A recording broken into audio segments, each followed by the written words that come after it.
right. Okay.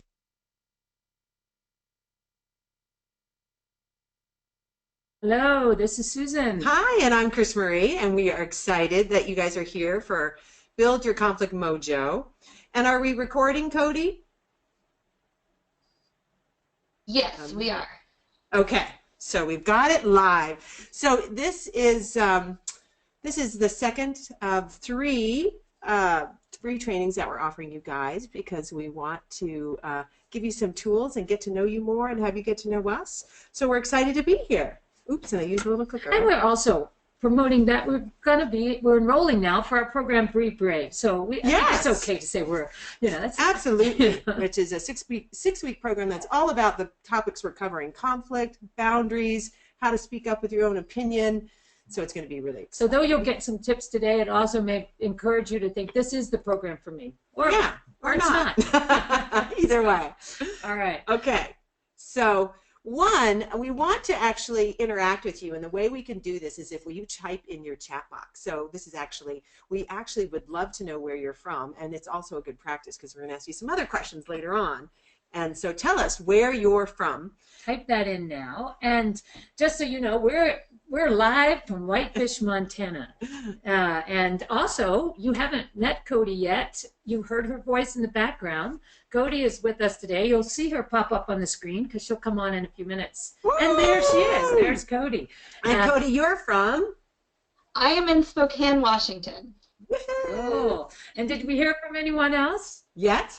We have a couple from the UK that are with us again. Let's see some of our others. We have to look at Cody on another screen, so when Cody's talking, we're always like this. Just so you know. Yes. Yes, looks like we have a couple more typing, so I will give you a couple minutes, and you guys want to tell about yourself. I will update you on some others in a second. Excellent. Okay. And just so you know, Cody may pop up at various times throughout the time that we're with you, and she'll be letting us know if there's questions or other information. So we're glad to have you. So the short story about who we are is we're life coaches and business consultants and forthcoming authors. Our book we just landed on a title. It's The Power of Conflict. It's Your Team's Competitive Advantage. And that's for our business folks. And we started Thrive in 2002. And so we've been spending 15 years focused on conflict, relationship dynamics, business success, both in our own couple, but working with businesses. We're masters. They say 10,000 hours makes you a master. But we are masters of conflict between the two of us. I tell you, we are teaching this stuff because it is what we are passionate about and what my life journey is, and Susan's have been about learning. So in different ways. Yes, exactly. Come from very different paths for that. Right. So, and also, we do in-person work, we do virtual programs, we work with leaders and their teams, professional women, and couples in business. Yeah. Okay, that's a little bit short story. And any information about our folks, Cody? Yes, we have a couple from Michigan and Lady Smith and one in Canada. So we do have a few joining from all over. Excellent. We've got a very international training today. We're excited. That's all right. And we just want to invite you to have the best viewing experience, to turn off anything that's operating in the background, email, iTunes, your phone. We actually remembered this time to take our phone. But we could not turn off our dog, Rosie, so if you hear some weird noises in the background, she is very comfortable and working on a bone, and it can get loud at times. She's Hopefully you won't hear that. Yeah, and this is just because you've actually committed to be here, so we want you to focus and get the most out of it. Okay. So who this training is for is if you ever struggle with conflict, or you're tired of avoiding conflict. That was certainly me. Or if you're tired of getting into conflict. No, that would be me. Maybe. And you want to feel empowered in your relationships, and deep down in your heart, you know you could do more to speak up directly in your relationships, both at home and at work, because we deal with both.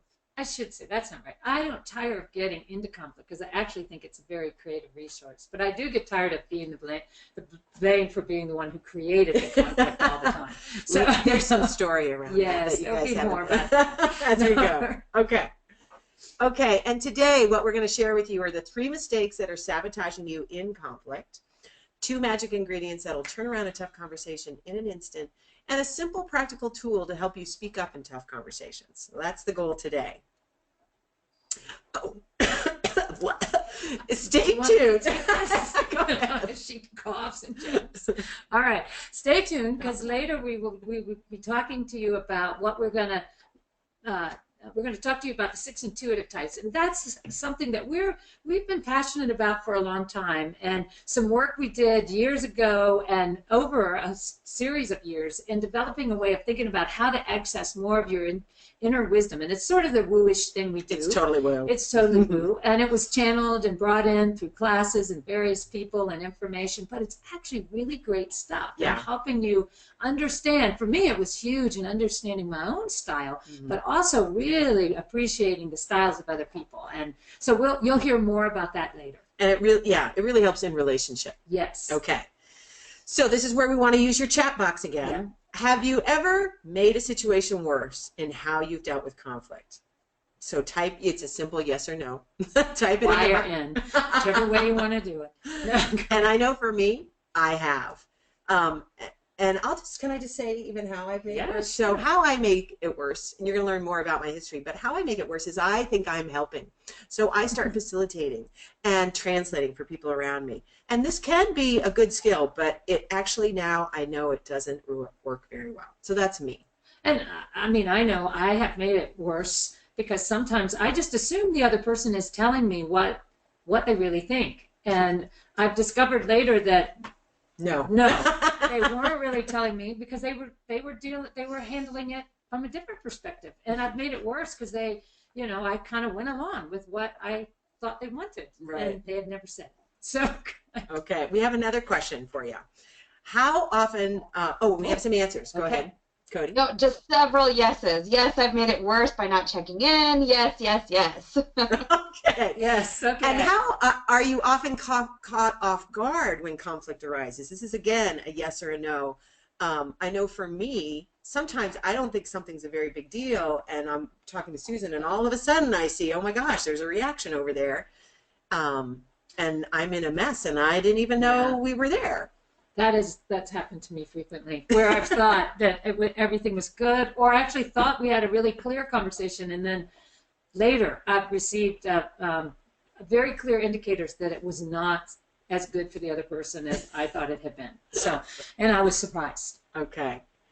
And as you're answering that one, tell us what you struggle with when conflict arises. Like, what is hardest for you? And for example, for me, when conflict arises, if Susan gets angry, or because I come from a background where anger was violence, my brain starts to slow down. So I have a really hard time with anger, my own and other people's. So let us know what you struggle with as conflict arises. Well, and I'd say for me, I struggle most if I think everything is okay, and or someone's telling me they're okay, and they're not, and I find out later they're not. I mean, that's often what happens. Is I may not read the cues as obvious that somebody else thinks are really obvious. Yeah, and that gets me into trouble. And you expect people to be real time. I think I asked for that, and then I find out later people thought I was intimidating, so they didn't tell me. So It happens. Okay, Cody, what are our answers here? Yeah, we have some that are the same. Of the yelling is definitely something that just instantly will shut them down. Several that won't share what they feel. They start to, as soon as it gets up there, like it's not worth fighting for, so they don't share their feelings there. Let me see if one more just popped up. Yes, mostly just shutting down, not getting a point across without getting angry. Okay, so even dealing with your own anger as well as other people's. Okay, good. You're in the right place. So we're going to tell you a little bit about us. Some of you may know us, some of you may not. That's me. I'm the youngest of 5. That's my dad. He's an Army Colonel dad. That's my sister and brother and mom, too. But my dad was the big star in my family. And what happened is Dad had a lot of reasons to be upset. He was an Army guy, 2 tours in Vietnam, Korea, and he drank. And so every night at dinner, it was like, oh my God, what's going to happen? It was really unpredictable. And basically anything set him off. So I learned my skill was like, what do I need to do? Let me focus on him and figure out what I need to do to calm him down, to please him. Do I need to achieve. If I get good grades, that'll make him happy. If I change the subject or ask a question or rephrase what my sister is saying, because she liked to piss him off, rephrase what she's saying so he can hear it. So this became my superpower growing up, and I really disconnected from how I felt in order to make that happen. And it took me all the way to the Olympics. I was in the 1980. This is actually from Seoul, Korea, this picture. Oh, right. We're using it. We know. From Seoul, Korea in 1988. I was a rower. I was a one woman out of 80 male engineers in flight test, and that's the airplane that I put test equipment on. Went back and got my MBA and moved into Arthur Andersen, which is at the time, doesn't exist anymore, but it was a kind of top consulting firm where I focused on helping executives deal with large-scale change and how to bring the people along. And so that superpower of focusing on what you need and pulling people together and diffusing the tension so there's lots of harmony is a real superpower of mine. It became an overdone strength, though, because when I was at Anderson, I also was in a relationship with an alcoholic. I had a back injury from the Olympics that I kept trying to, can you fix me? Can you fix me? Can you fix me? And I was so stressed out because they put me in charge. They said, hey, we want you to start and build this change management practice. And I thought, cool. And then I tried to come up with a plan, and I couldn't. I didn't have anybody to tell me how to be. I had to figure it out from the inside, and there was nothing there. And so I hit, in 1998, I just had an emotional breakdown. And I really did collapse. And that's what wound me up at Haven, which started my journey of wow, something's got to be in here, and I really want to find it. And I did. I became I went to Haven.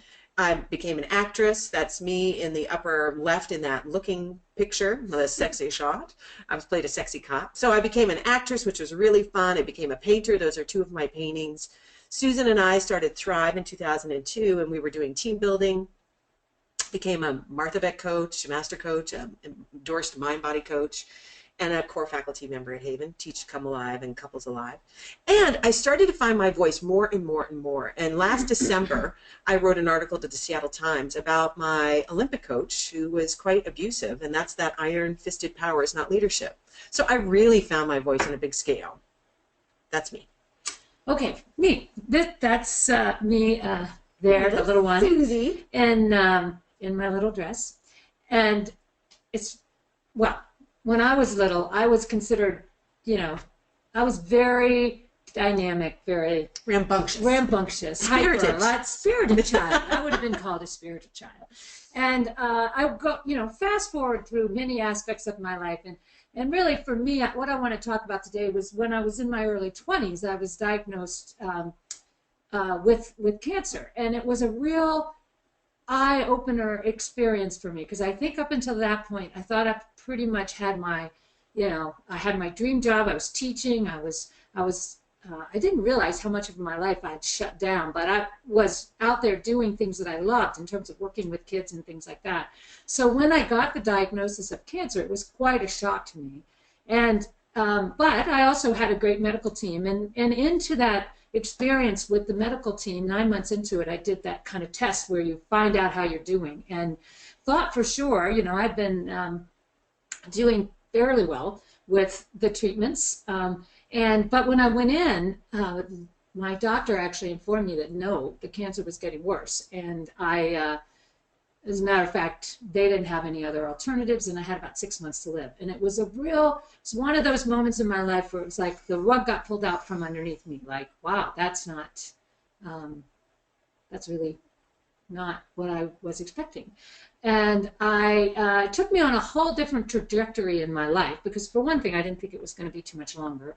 And I started to talk about things that I'd never started to uncover things, to talk about things. That's how I ended up.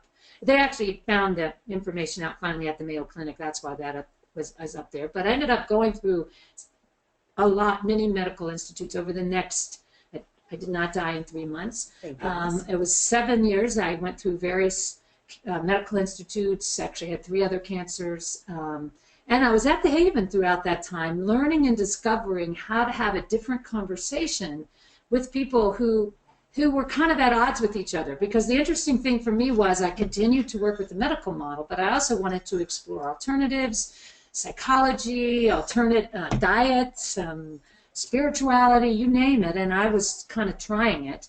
And needless to say, those people have key differences, and sometimes really didn't like the fact that my medical doctor didn't like that I was doing alternatives.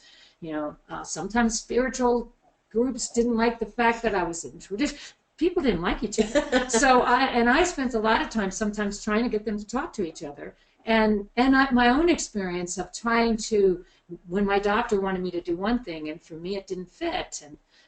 So there was a lot of conflict there. There was also a tremendous amount of conflict that I had unearthed in my own family. As a matter of fact, I was separated from my family for almost 10 years. And so I really had to learn how to come back to the table differently, specifically around my family, because I knew the past, their reality of the past wasn't going to change. My reality wasn't going to change. And up until that point, all I knew how to do was fight. I just assumed one of us had to be right and one of us had to be wrong. Mm-hmm. And it was really at the Haven where I began to discover there is another possibility. And that was, when my life changed fundamentally. And the picture up there on the left is one I'm proudest of, because that's pretty much most every member of my family. My father's no longer with us, but we were able to get back together and communicate with each other. And it wasn't that the history changed. We just agreed that we had different experiences and could talk from a different place. Mm-hmm. I've continued to work at the Haven, which I love, and I've become now very passionate about working with horses because they offer even a different opportunity in terms of looking at yourself. So it's pretty exciting. Yes. Okay, that's a little bit about us. Oh, the last piece about us is we did get married. You see Susan in her dress for the second time. Yeah. And we started our business, and we did a TED Talk last year, Conflict, Use It, Don't Diffuse It, which you can find on YouTube. So we continue to carry on. So back to what we're talking about today, the 3 mistakes that are sabotaging your success. So here, when we start a project, or it can even be that's Rosie if you hear any, she's digging to China in the carpet. We're hoping you don't hear it. We're talking about it anyway, so just carry on. In case you do. This could be even if you start a project at home, okay, we're going to clean up the house. You gather the troops. This is my dad talking. You gather the troops, smart people. Hopefully they have passion, and you have this goal, we're going to get the house cleaned, or we're going to get this project implemented. And you think, hey, this is going to work really well. I just think, when you say that, I just think of how many times Chris Marie has talked me into the household project. And one in particular is around painting rooms. And she has, we were going to paint a room yellow. This is the one that sticks in my mind the most. Seems like a fairly simple thing to do. It took a while for her to pick the yellow, various splotches on the wall, but we picked the yellow. So now we're like, okay, this should be easy now. We've got the color, all we have to do is paint.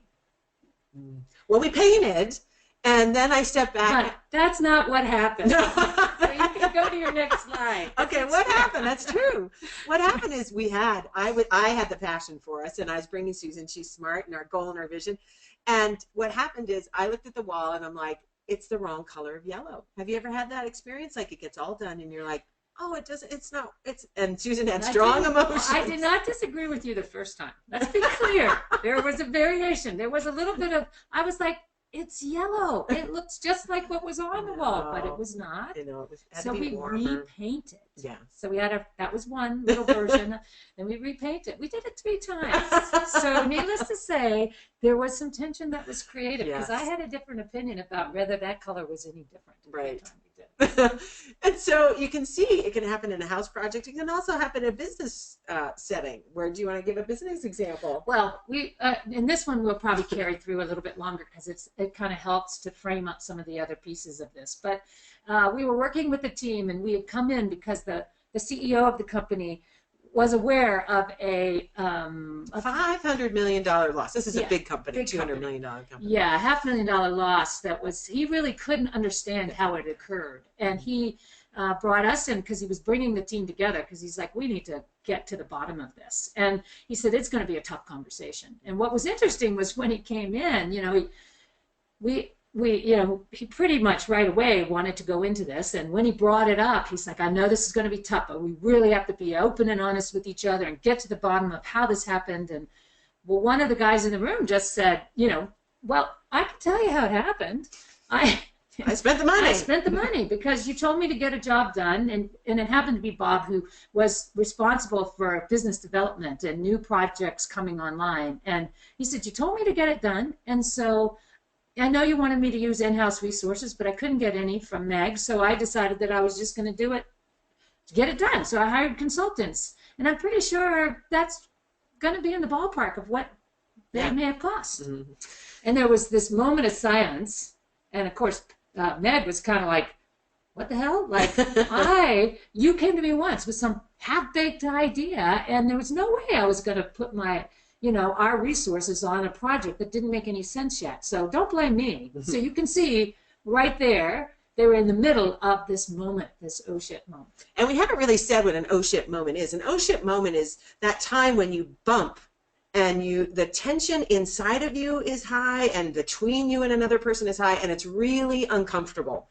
And you don't, at that moment, it's like, uh-oh, I don't see a path through. Like, everything was fine, and now it's not. It can happen in an instant. Yes. So the color painting was a little bit longer. Well, there was 3 versions. Usually what happens with an oh shit moment is, well, it's okay, because it cycles through. Like, we did the first paint job. And that was a mini oh shit. Yeah, but we didn't probably deal with it as effectively. No. I'm sure, we did the second one. Yeah.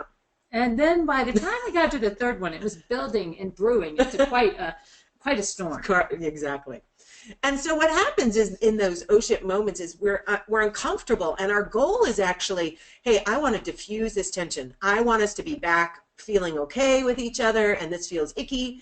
And so we find that there's 3 typical ways that people opt out of that oh shit moment. And the 3 are the superstar, the accommodator, and the separator. And these are the mistakes that people use in that moment, or they wind up, they can be superpowers, but they actually take you away from solving it using the conflict in a successful way. And each one of these things, I'm really helping the situation by doing this style. And we're going to talk about each one. So the first one is the superstar, and the superstar values action and results. And the point of view is, it's my way. Now, in the case of the yellow, I would say you were doing the superstar style. The yellow. The yellow color. Sorry. Let me pronunciate my words. She's from Virginia. Okay. Anyway, let me carry on with. So the superstar, action and results. She surprised me with the yellow story. Point of view, my way. Now, in the case of our story that I was supposed to have been telling, yes. Bob, who was the guy who was in charge of the special project, he would have been our superstar in that case, because he made a decision that, you want me to get results? I'm going to get results. I'm going to hire outside consultants, and I'm going to make sure the job gets done. Mm-hmm. So he's a superstar. Yes. The accommodator values harmony in relationships, and the point of view is like, oh, no, we'll do it your way. So they tend to acquiesce. And this was certainly my style growing up. I really wasn't aware of my way. We just, whatever Dad wanted, we did. Only around house color paints. Let's just be well, clear. As I grew, I developed my own point of view. And then in the story with the business story, what is surprising, it was actually the CEO that was the accommodator, because he was dealing with Bob, and then he was also dealing with Meg separately, and he was kind of managing them one off and not really forcing them to deal with each other. Right. Okay. And not actually saying how important it was for him that they deal with each other. So he was actually excluding himself. That's typically what an accommodator does, is we leave ourselves out.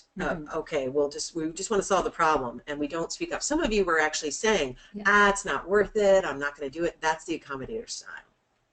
And it could be the separator, but often if it's with the goodwill to keep harmony, then you're more in the accommodator. Right. And the separator values clarity and calm. And the point of view is they just go another way. Now, let me be clear about that. Like in the case we were giving you with the company we were working with, that would be Meg. And she was like, the other way for her was, she was responsible for the larger portion of the business and the resourcing for that. Like, she was in charge of operations, head of operations. So in her mind, she was like, I'm going to take care of our bread and butter business. So she was doing something very important, but she wasn't willing to kind of work on the overall process, which was the new business development, and assumed it wasn't her job, and was kind of like, until you get it clear, I'm not going to have much to do with it. And a separator in a scenario is often one like conflict comes up in the room and they're like, uh-oh, I'm going to check my email. Let me get up and go to the bathroom. Like you guys solve it because I'm not a part of it. So on a team, they really opt out in their own role when two people are coming to odds. Mm-hmm. Okay. So think of a conflict situation that didn't go well for you. And what opt-out style were you using at that time? And you can tell us. Tell us which is your go-to opt-out style, because mine, certainly growing up, was accommodator, but I'd often do accommodator then with a superstar in the background, like, and this even came up yesterday. Cody can attest. We had a dry run of our talk, and Susan and I had a little scrap. Probably Cody was like, oh my God, get me out of the room. She's being a separator in Spokane. She mostly laughed at us. I'm not sure what style that was. But no. And I was like, okay, fine, Susan, your way. But then I thought, you know what I'm going to do is I'm going to change the slides my way anyway, which is a backdoor superstar. So I may look like an accommodator on the outside, but I'm really superstarring it.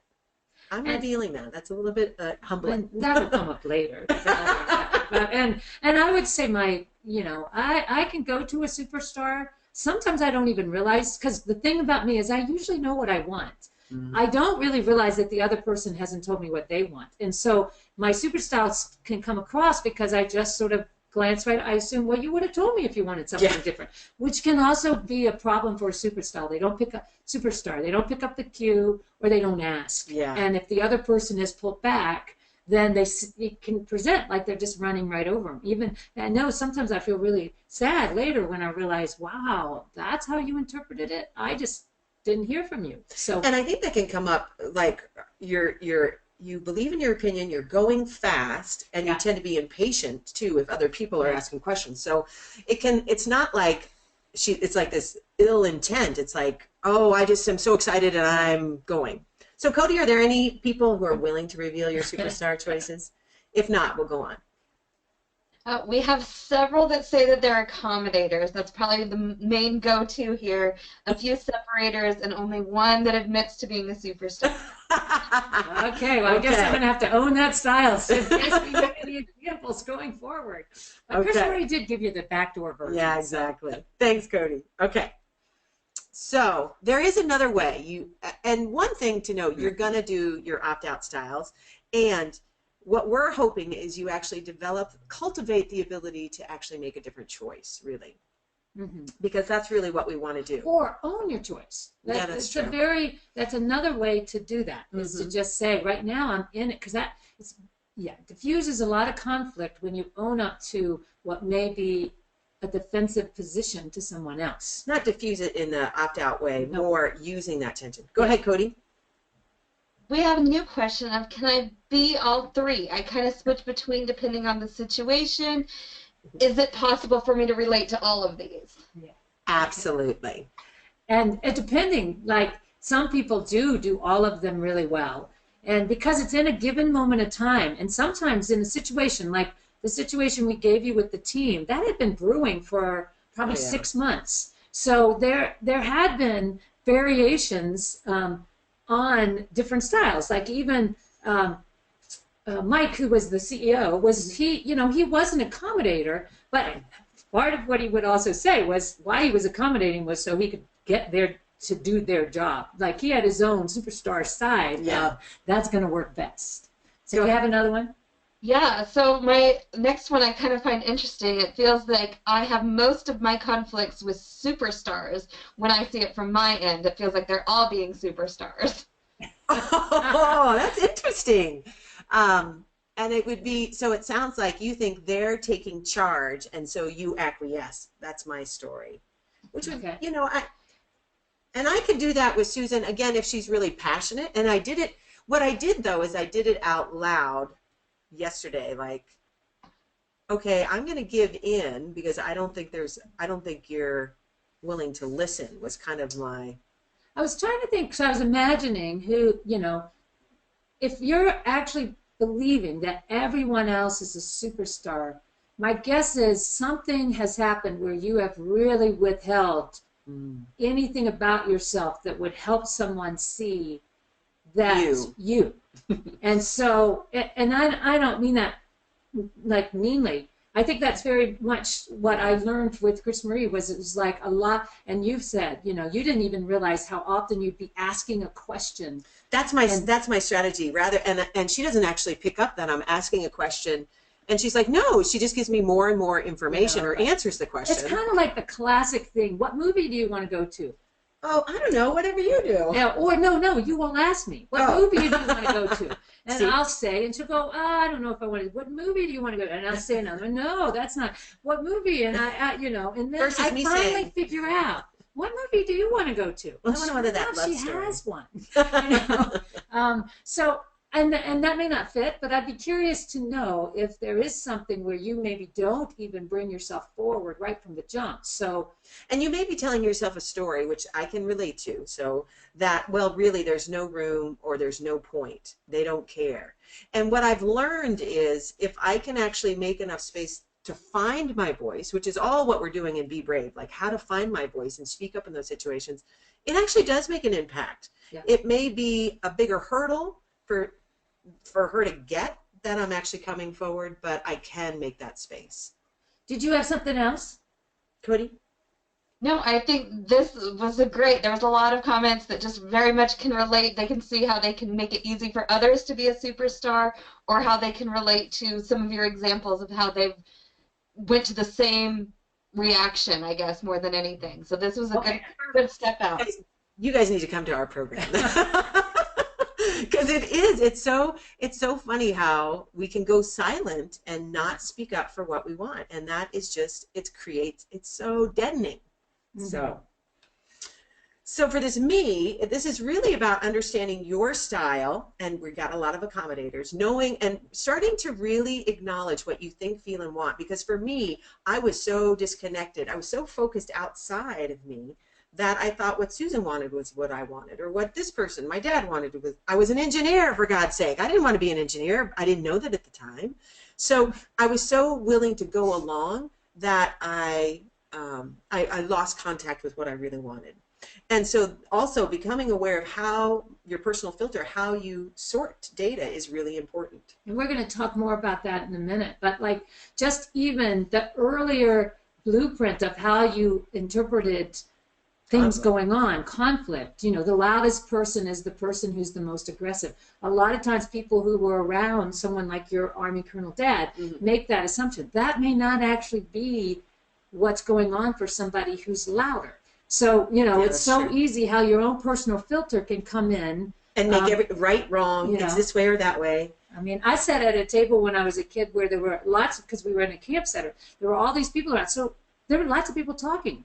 Loud conversations were happening all the time. You have to talk loud to ever be heard. I never ever assumed that I should be quiet at the table, or I would never have said anything. Yeah. So, but it wasn't necessarily ever in some of those conflict. There might have been intellectual debate going on, but not conflict. And so just an interesting variation, very different personal filter. Yeah. And even in our program, we have you look at what is behind, like how was I programmed early on? Because that's in your nervous system. And then we help you work with your nervous system in that to discharge that. So we're going to talk about the first magic ingredient that can turn around conflict in an instant. And this is going to be a stretch for you accommodators out there. This is my stretch. And it's vulnerability. Now, I don't think anybody really likes the term vulnerability, except for maybe Brené Brown, who wrote, had that awesome TED Talk. And vulnerability is not about being weak. The definition we use, it's the willingness to expose oneself to danger, which in my growing up, that was not okay because violence came after that. So I get that's how I was wired. But when we're saying vulnerability, now I'm an adult. I get to make my own choices. And do I actually want to keep living off of those, those habitual nervous system patterns? No, I don't want to limit my life that way. I want to find my voice. So vulnerability is the willingness to actually, know what I'm thinking, feeling, and wanting real time, and being willing to bring that forward and say that out loud. And that is, for an accommodator, that's that finding that voice to come forward. And it can be really scary. But I tell you, the more and more I've done it, and I've done a lot of work on my nervous system to discharge that so I can, my life changes. And there's more of me here. So when we talk about vulnerability, we're using this axis because really you're somewhere along this range. One being hidden, your whole, maybe it's hidden from you. You don't even know, but it's definitely something that is tucked away, or you're just not willing to share. All the way up to real. You're going to say what's going on for you right now in real time. Okay, so that's what we refer to as the me axis.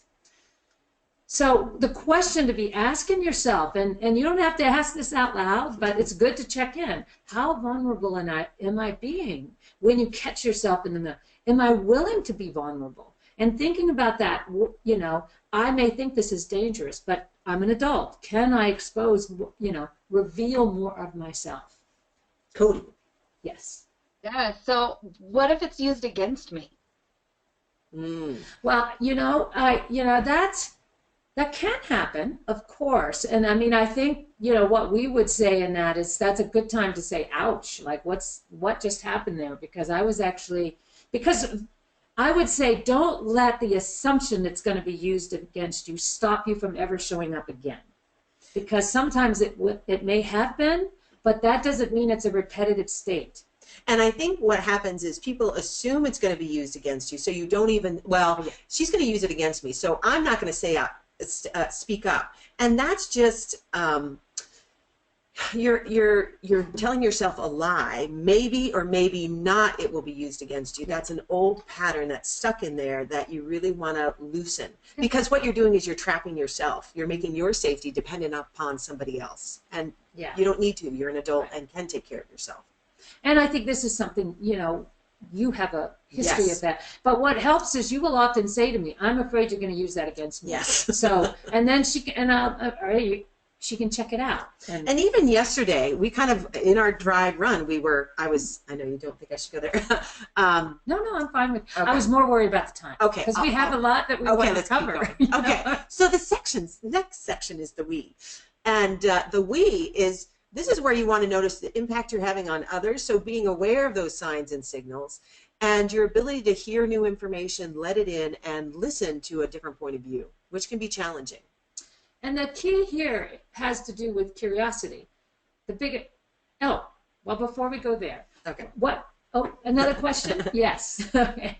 So we have a couple requests for some examples of vulnerability and what you mean there of how to be vulnerable.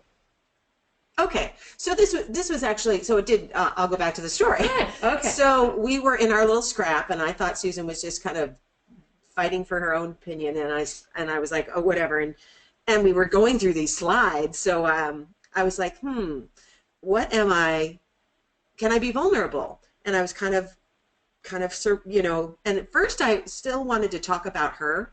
That when you're talking about somebody else, you're not really being vulnerable. And so I realized I'm uncomfortable because I don't feel like you're interested in my point of view, and I disagree with your point of view.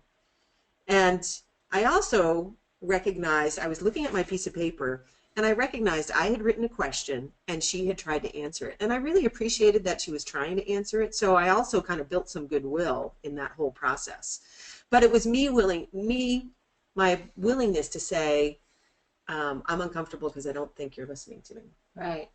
And I was thinking about the situation, you know, the team that we've been talking about, because, and you're going to see something about this earlier, but it was actually in that particular scenario, we were going to be doing some work with the horses, and it was a teaming situation where they were working with the horses, and the three people involved, Meg, Mike, and Bob, went out into an arena where some horses were moving around, and their objective was to move the horses together.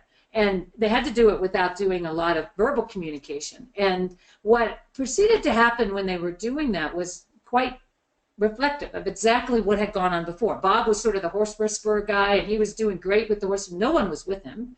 Meg was terrified of the horses and actually never moved in the direction the horses were going and almost got run over by them, except for Mike stepped out and moved them aside. I mean, it was quite amazing. Yeah. And we kind of called him in, and, you know, Bob, started off really angry, like, where were you guys? You weren't with me. I had this great opportunity to move the horses through the obstacles. Just like a superstar would say. Just like a superstar. And, it was interesting because the team said, Bob, did you even see what was happening for Meg? And at first he got defensive, and then he was like, no, I didn't.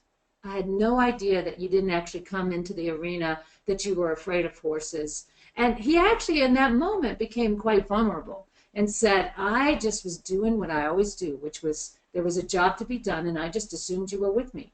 And I didn't pay attention to the potential that you weren't comfortable with what I was doing. And I do that all the time. So that was the superstar being vulnerable. How Meg showed up is she actually, now she was a separator earlier, but she said, you know, I am terrified of horses. I've never had a good experience, so I wasn't about to go in there. And then Mike even said, so that's a vulnerable move. As soon as anybody talks about how they're really feeling, Mike was like, you know what? I was doing the same thing. I was trying to fix both of you. Yeah. So anytime you reveal what you're doing in the moment, that's vulnerability. And they each did. Like even Meg said, I know that's what I do at work. I'm risk averse. So even though you were coming to me with a possible new product, I think my own risk aversion, I was stopping it. So you can see how she was able to translate this experience with the horses into even what she did in her work. And it was quite profound because I don't think they would have gotten there as readily. It helped to have that experience. Yeah. Good question. So, yeah. Okay. So now we'll jump to the we. And this is the impact and your ability to hear new information and listen. And the biggest issue we get into is the right wrong trap. And I have a felt sense of that, like, I am stuck. And the magic ingredient, we want to give you an experience. Okay, so here's this picture. Take a look at it. And we're going to give you like another 5 or 6 seconds. Okay, now we're going to put up a polling question. And we want you to be thinking about, is he, the guy whose face is in his hands, is he sad, angry, or grateful? And vote for one of those three. Dun dun dun dun dun dun dun dun dun dun dun dun dun dun dun. Hope you're voting because I can't sing this song too long. So nor do we want it to. Okay. Well, Cody, do we have some results? It's in progress. All right. We have 60% of us said he is sad. 20% said angry and 20% said grateful. Wow, we had some gratefuls. That's surprising. So, just to give you a little heads up on this, this was our George Bush, one of the presidents here in the States, and he is praying. And so we're going to go with that in mind, that it was gratitude. And it's but we have actually had people want to fight with us when we've announced that because they've thought he was really angry, really upset, various other things. So, but the reason we bring it up is it's so easy to just make assumptions based on a quick picture. We do it image. All the time, and we think we're right. We sit there and process the world, always thinking we're right, and we don't know. We don't even really know. I mean, literally, I had somebody once when we were speaking stand up and start yelling at me about there is no way that man is praying. Yeah. I mean, I was like, I didn't take the picture, but I believe the New York Times, Oh God. Anyway, so I was fighting too. And this is what it feels like. I'm right, you're wrong. No, I'm right, you're wrong. And it's just you're pushing back and forth. Yes. Nothing happens. It doesn't go anywhere. And it's our own ego that is blocking us. And so the magic ingredient to get through that is curiosity. And I want to tell you first what we don't mean by curiosity, because a lot of times people say, well, the one thing I don't want to be is judgmental. So that's often what leads to questioners, because they ask lots of questions. Now, the problem is, that's okay, because maybe it seems like curiosity, but there's a piece missing, because curiosity involves a willingness to show up with an opinion, but then a willingness to inquire and discover whether there's more information that you don't have.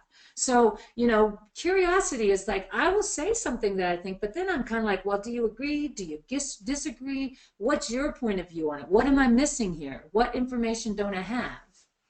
And so this is the curiosity axis. Am I open or am I defended? And defended meaning, no, I'm stuck in my own opinion. Yeah. Yeah, or haven't even said what my opinion is, and I'm still defending, and you don't even know it yet. Yeah. So, but that open curiosity is like, I'm going to I'm willing to lets you influence, because it has to do with listening. And once I've said something, then I can really listen to your point of view sometimes much better. Right.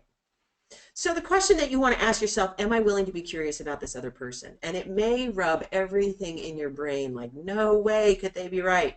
But that's what we want to invite you to ask. And this is a way to put that in action. So we want to give you a simple tool to help you use this curiosity. Right. And so if you look at this, we want you to break down a situation into some key elements. Number one, data. So data is literally your perceptual information, what you see, hear, taste, touch, and smell. And most of the time, it's in business and in most situations, it's what you see and hear. Mm-hmm. And so, but that's without putting any meaning on it. So that in the case of the picture we had of Bush, it's like his hands, his face was touching his hands and his leaning forward. That might be the data that you saw. And what happens is that data then goes through our own personal filter. And it's like this big table, this big filter on our forehead that we sort our data and we delete, distort, and generalize what comes in. We make up our own stories, and that's what they pop out on the other side. All right. And so, and then on the other side is the story. So if I actually believe that this means somebody's sad or somebody's upset, and my filter has been when somebody has their head in their hands like this, and my father used to sit at the table like that all the time, and he was really a depressed guy. That will be likely the story that comes through from my own personal filter. Because our filter is all our significant emotional events from when we began to now. Or like I was talking about before with the table, the dinner table. If my table, loud voices just meant people were either in the lodge, lots of people were talking, or there was some sort of ideological debate going. It did not mean conflict. In mine, loud voices meant, we've got to diffuse this because violence is coming if we don't. Right. So it's very important to, when I notice that this is what's going on, to then check it out. So instead of jumping to, well, of course, I'm right, or, loud voices mean, danger, I could check it out and find out. Like Chris Marie often has to say to me, are you upset? Because your voice is a little higher than it would be for me. And I'm thinking you're mad. Yes. And actually how I'm vulnerable is I'm starting to be much better at saying, you know what? I notice I'm uncomfortable. Vulnerability move. And because your voice is loud. And my story or my assumption is you're angry, and I'm uncomfortable. Is that true? Do you agree, disagree? So that's how you would check something out. Okay. So don't assume you're right. Break it down and check it out. And don't assume, don't actually even assume when they tell you, no, I disagree with you, that you're wrong. That's not the idea here is that if you can get out of the right-wrong trap, you can begin to see that we each have very unique ways of putting a story together. And it's actually in that unique building that, and if we're willing to look at how we each put it together, we could come up with something incredibly creative and imaginative if we didn't make it right or wrong. Yeah. So. Okay. So pulling this together, we believe this is the me axis and the we axis, and you can see those opt-outs. Oh, we got a question. Go ahead, Cody. No, I just wanted to comment that there's a lot that relate to this that exact idea of it may be in my filter that's the way I see it, but that's really the way I see it. So a lot going that I do have that filter, but that still looks exactly like what I see it as. So seeing some others has been great. A lot of people are relating to that. Okay. And it is tricky when you've had this, when I really think I'm right, it is hard to loosen a grip on that. Oh my God, it is very hard. So, and so the reason you want to loosen the grip, because that might help you, is when you're just telling yourself the same story, reinforcing your filter, your world stays small and you stay distant from people. And there's just so much more creativity. When we work with teams, it's really about accessing creativity as a competitive advantage when you can let new information in. So that's the why you want to check it out, so that you can let new information in and reconnect to these people that you're like, separating from. Okay. My family. That's enough. So we bring this back because what Chris Marie was talking about before, there's the me axis that we said, real versus hidden, and then there's the curiosity axis, the we axis, defended versus open. And people who are willing to be in, that are stuck in, they're being real, The superstar. superstar, but they're also defended because they're kind of not paying attention to anyone else and they're moving out. That's really that superstar category.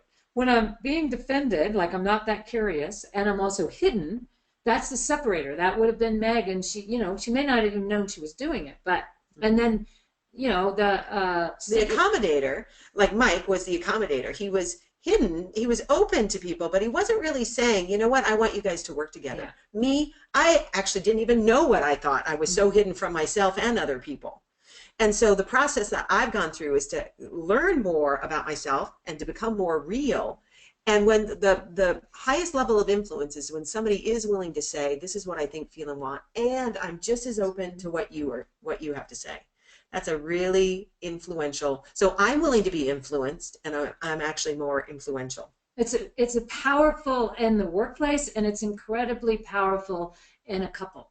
And it's, because in a couple that, and really in both, that's where you build intimacy, the willingness to know each other for who you really are. And at work, as a leader, you actually want that people to know who you are and what you think, and you want to be open to what they think as well. And I know it's kind of countercultural, like don't let them see you sweat, but we really think this is a huge shift, and it time and time again, it makes a big impact when I'm willing to be vulnerable and curious. Okay. Okay. Oh, and now here's where I was going to tell you the story of the horses, but this would be the example of the arena that we were talking about. So you can picture Bob, Mike, and Meg. Meg. Okay. So the key to tough conversations is, one, break it down, start with data, like I saw, I heard, and become aware of your own personal filter. If you keep seeing people repeating patterns outside of you, it's usually because it's because how you're seeing the world is the same. And loosening that will really help. That goes back to that earlier question about everyone outside of me is a superstar. This could very well have to do with your own personal filter in it. And how can you, that would be a great place to check. Is this your intention to not consider my point of view? Because it may not be. It may have been something that happened previously and isn't happening now. So. And check out your story, like Susan's saying. Okay. Yes.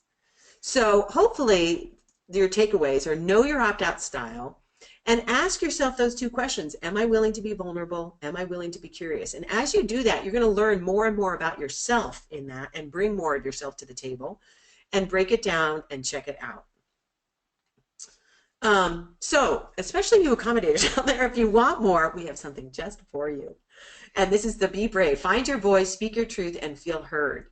And this is that 6-week program. Really, you're following in my journey because this has been the path that I've walked to find my voice. And we've run this 3 times. This was Jennifer, who was struggling with her boundaries between nonprofit work and starting her own business. And she really learned through the 6 weeks that conflict could be a catalyst for gaining clarity and establishing healthy boundaries. And she also learned effective communication strategies and built strength and resilience in her relationships. Robin had difficulty maintaining boundaries with her employees as well as in her personal relationships. So this is not geared towards work or home. It's really a blend. And she got simple, practical, specific tools that supported her in speaking up and showing up authentically. And she thinks we're really awesome, so that's good. So what do you get for the 6 weeks? Why don't you talk about the first module? Okay, so we've broken this down. So the first one, you're going to uncover what the root cause is of your conflict avoidance. You accommodators. And we're going to give you some things. We're going to ask you this program does involve doing some homework and some, kind of self-reflection to get to that and beginning to look at how that shows up for you. So you can regain hope, because really, if you don't change yourself, there isn't anything else to do. So, and that's going to make a difference. Yeah, waiting for everybody else to change is just not going to happen. Believe me, I've tried. She still tries. I do all the time. It's terrible. So the second module is learn how to sell yourself in the midst of conflict. So this is that nervous system thing. When I realized, wow, I just keep repeating this pattern and I want more. I really wanted more. So we help you work with your nervous system to start to find your voice and feel empowered to speak up to those superstars and say, is it your intention? Are you really not interested in my opinion? Because I have one. And the next, module 3, we're going to start to talk about how you sabotage your success. And a lot of times this has to do with patterns that have been there for a long time. First off, being able to identify them, then look at some of those underlying beliefs or what's in your personal filter that may regularly be getting in your way, and how to work with that on a more conscious and active basis going forward. So you can begin to really get in touch with what you do want, and not just keep cycling through the same old spin. In week 4, you're going to learn how to have tough conversations, and we're going to give you several tools. You saw a mini version of what we do around the communication check it out model, and we're going to give you some. You get to try it and then come back and get some support for what worked well, what didn't. So you start to become confident speaking up and feeling heard in more. We start with baby steps, and then you get stronger. So in module 5, you're going to learn, this is going to be where we really dive more deeply into boundaries and looking at how to set them. And the real recognition is that, again, it's going to come back to you and how you do that, so that you can end the resentment that that could be filling up your life. And start to feel more freedom because you're speaking up and setting your boundaries and making them stick. And the last module is really dealing with reactivity, because that's where we all go, whoop. So how to recover from your own reactivity and learn to deal with others. And we get a lot of experience in our own relationship with this one. And when you do that, when you have a path through that, you start to feel secure and confident in stepping into more and more situations. So your world gets bigger, which is incredibly powerful. And so we've designed this. This is a busy slide, but we've designed this program in 3 different options. The 6-week program starts October 11th, and you get a Tuesday educational call, you get some homework, and then we have a Thursday group coaching call. And we made a decision to limit that to 15 people because we actually want to really be able to work with you over this period of time. So you'll also have a Facebook group, and we're available to you, and all the sessions are recorded. Yeah. So the second option, it's 6-week plus some coaching, because some people may want to do some additional deep dives on that. So you'll get some personal coaching with this one in addition to everything else. A private session with Chris Marie, a private session with me, and then a private session with both of us. And I have some swag. Yes, and this is actually limited to 8 people. I have that's a typo. Sorry, I didn't. So 8 people can have this option, and then can I do that? Yes, you okay. So then option 3, because we're very excited about this. We're going to have a 3-day in-person event right here in our charming town of Whitefish, and it's much, you get the 6-week program, so you're in that. You also get additional 6 coaching sessions with us, your choice and how you want to divvy that out, and then the 3-day in-person retreat, because you will get a chance to work with the horses, some round pen sessions with me and the horses. You'll also get more body-mind training with Chris Marie, all the accommodation, food, and everything is included in this, and we have some great pieces of that, and it's limited to 6 people. So this is the 3 different sections. So Be Brave, October 11th, it kicks off. It's limited to 15. Be Brave plus coaching, October 11th, there's 8 people. And Be Brave coaching, the 3-day retreat, which is, all those dates are there, is limited to 6. And you can sign up at our website, thriveinc.com/be-brave. Or if you just go to thriveinc.com, you can actually just go to shop. That's actually wrong on that slide. But we want to these are just some visuals on the 3-day in-person charming Whitefish. That's our town. That's where it's going to be happening. That's a picture at the time of we year. don't have that snow yet. No. It's coming. No. That's a November shop. So the 3-day in-person is a 6-week program, 6 coaching sessions plus 3 days in person. And luxurious accommodations. Oh, these are so cool. I've seen them. They're awesome. Everything is so beautiful. And here's you working in the round pen with Susan with the horses. It's very fun. And gourmet food, yoga. We're also going to have a photo shoot. You're going to meet a cowgirl. You're going to meet a horse whisperer. And just so you know, the dog there is Rosie, who has quieted it down nicely. And you'll probably get to meet her. And you know what? Everything is included. You just get yourself to Whitefish, and everything is in your package price. So that is very cool. Are you ready to be brave? We want you to be. So the 6-week program is a $1,250 value. And what we have done is we've reduced it to $597, offered it for $597. So it's a great steaming deal for 6 weeks of twice a week education and coaching. It really is. And so here's the pricing for each one. Be Brave is $597 for 15 people. Be Brave and coaching is $997. We've limited that to 8. And Be Brave, more coaching 3-day retreat is $39.97. That is a steaming deal for 6 people. Well, it includes everything. Everything. You just get here, you know, and your food, your lodging, the whole thing, and plus all that other stuff. And if you want to order now, you can go to thriving.com, and there's a little thing called shop all the way on the. We should get to the next slide. Okay. So no, there's a reason to get there sooner. Fast action bonus. So if you actually sign up right here, right now on this call, you get $100 off that $597, so it becomes $497.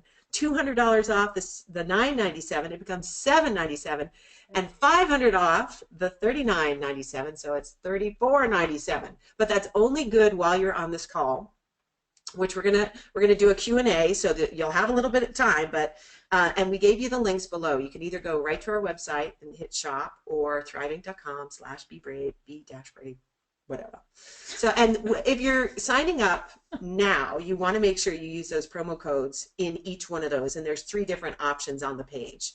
So it's great. Pick the option you want, in other words, and use that particular promo code for that option. Okay. Yes. We can get excited and talk too fast. So, yeah. I think that's a hint that I was doing. Yeah. Okay. No, I could too. So.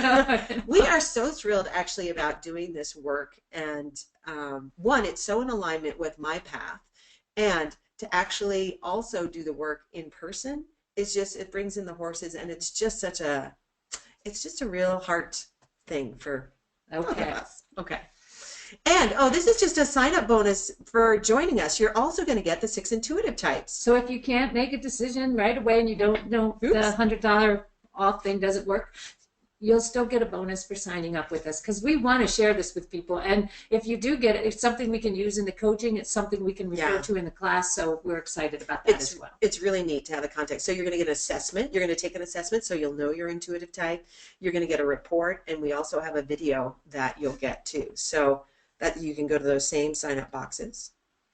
Oh, and we are going to have a bring a friend bonus. So if you want to do this with somebody else, you're going to actually, if you sign up now, you're going to get $100 off if you want to upgrade to anything or apply to anything that you do with us. Your friend's going to get a $100 discount off of anything that they want to do. So you're going to get more information. Watch for that coming in an email. Bring your friend. We want lots of people that we like. Oh, this is Terry Wolf, who worked with us, and her work partnership wasn't going well, her marriage wasn't going well, and when she was working with us, and she also did coaching, she did the coaching series, she stepped into the CEO role of a multi-million-dollar business, and she is kicking ass, but she's successfully leading an entire organization, and they're increasing revenues every year. She feels alive, free, bold, and courageous, so she really got a lot out of the program. And Kabbalah, this program helped her confidently negotiate what she needed to. She was trying to figure out what position she wanted, and she negotiated a steaming deal for herself. And she feels like if this program helped her bring her full self to her relationship and a fullness in her life, and she thinks, and relationships. Kind of repeating myself. That's all right. Carry on. Okay. So we're going to stay on so that our little timer's not going off. Well, we'll still stay on for 15 minutes, but not by that timer. We want to give you a chance to, if you're interested in making that past action bonus, to do that. But we're also would love to hear from you. If you have questions, comments, something from what we covered, either about the program or if you want to ask questions about what we talked about today, we're happy to do some, even some coaching real time here while we're on this part. So please feel free to type in the questions, and we've got Cody up, so maybe even you can, so my first one is, I have one that says, I shut down when my husband sounds angry. What can I do to help with that? That is a really good question. What I say to that is, I think Chris Marie often interprets me as angry, and one thing that I know that has made a significant difference is, I get why she might do that, because there are things that I do that she may think of, like my voice gets raised, or her big one is my nostrils flare. And so I can see how she gets there. But when she actually asks me and steps back and either says, I'm uncomfortable because I'm scaring myself because I think you're angry, I want to find out if that's what's going on. It makes a big difference. Just to, first off, tell me the impact I'm having. So I'm uncomfortable is me being vulnerable. I have to tell you, that is my, I'm really trying to make sure I include myself rather than you look angry. Or I think you're angry. Tell me where I'm wrong. No, I'm uncomfortable. That's the vulnerability piece. And it may be, though, with your husband who kind of, you've worked up to that. Yes, it may just be willing to consider that I think you're angry. I don't know that. So I want to check in and see, is that what's going on? Because I'm gonna respond differently if that's what's happening. Mm-hmm. So to even check that out. Mm-hmm. Okay. And then we also, we will help you work with your nervous system and be brave to help you settle in the moment. There's some things you can do so that if you shut down and get scared, you can really shift that pattern for yourself. And the other thing I would just say is a lot of times, I mean, if someone is in a situation where they're in a risk of physical violence, that's one thing. But a lot of times it's, the fear. Like I will often ask her, are you afraid I'm going to hurt you or what?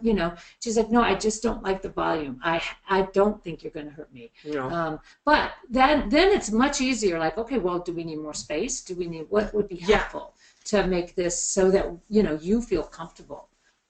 But speaking up first and saying something about what, anger, remember, is just one expression of energy. So what do you need to do to be okay with it if you don't think you're physically at risk?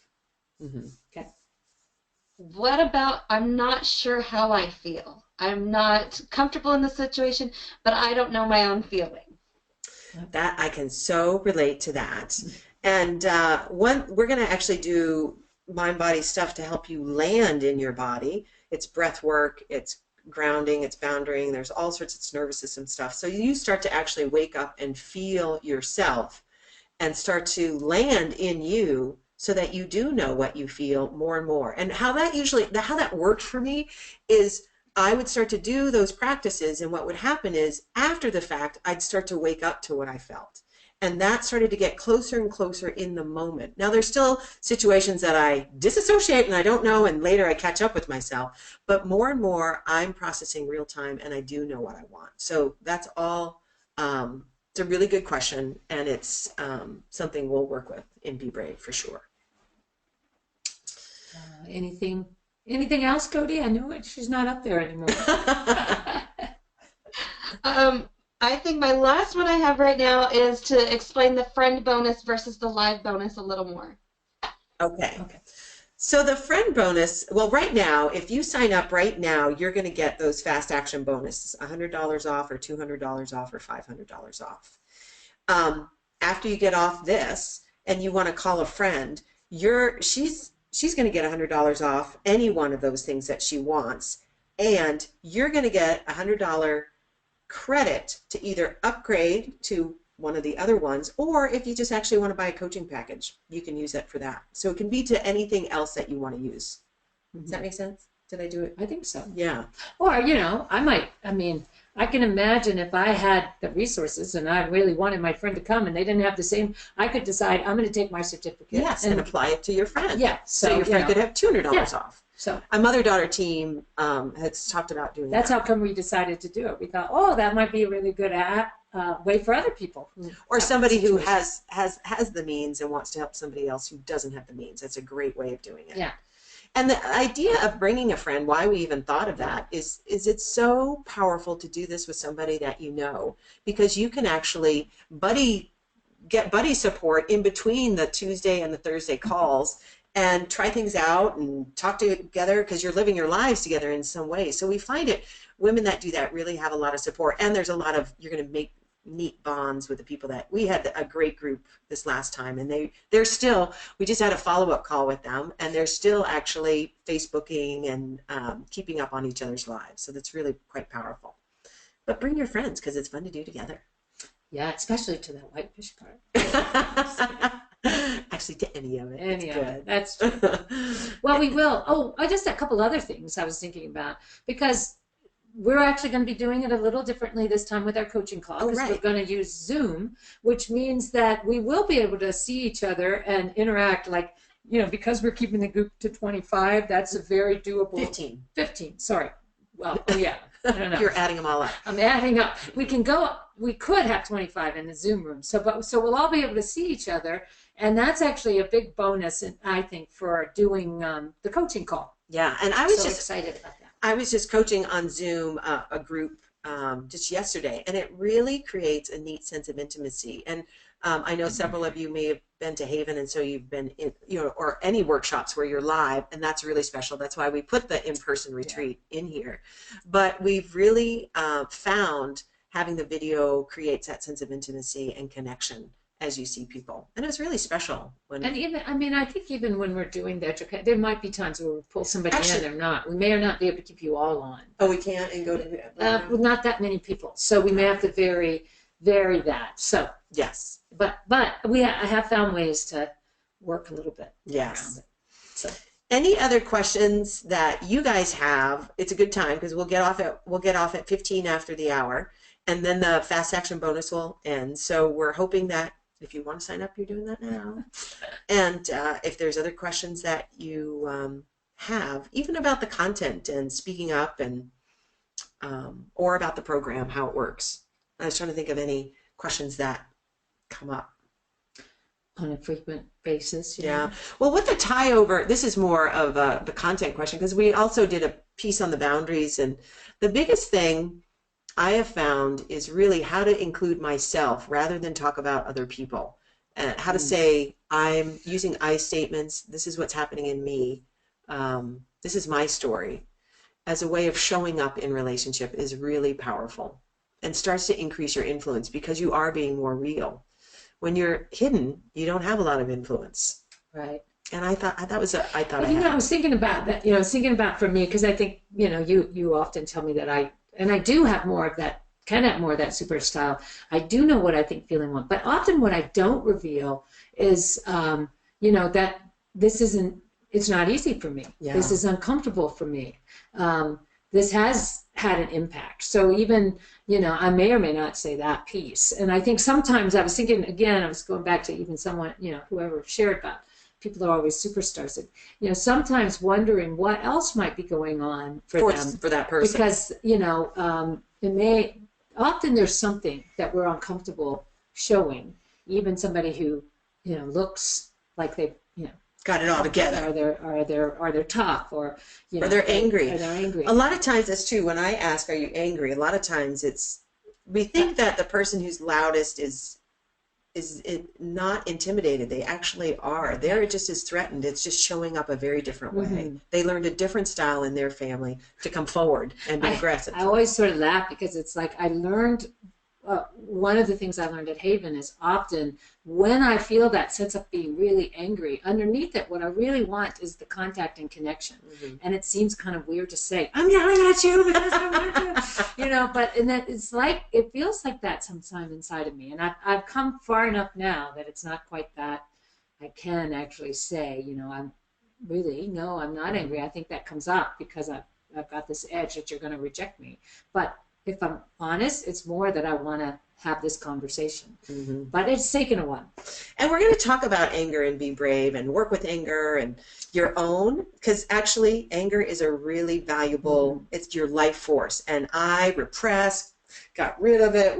Anger is bad because it was violent coming at me. Mm-hmm. That doesn't mean we're all angry. So learning how to deal with that energy and embrace it.